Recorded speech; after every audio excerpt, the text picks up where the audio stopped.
番席です。座席列車ございませんで、まもなくです。9番席の次は95番としてまいります。6号路で、常識お客様は乗り換えです。お客様にお願いいたします。各車両には優先席が設けてあります。お近くにお年寄りや体の不自由な方、妊娠中や乳幼児をお連れの方がいらっしゃいましたら、席をお譲りくださいますようお願いいたします。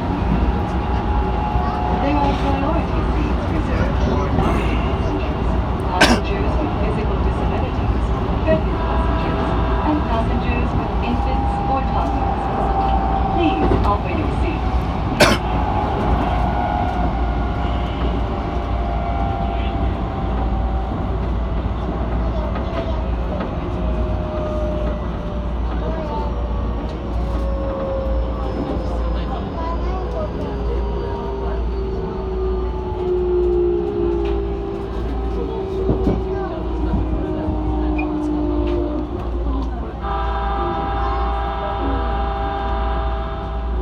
お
急が次の次は京急蒲田に停まります。そしてこの京急この後45分発品川行きをご利用ください。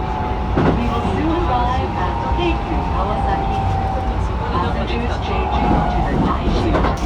Please transfer at this station on the lower platform.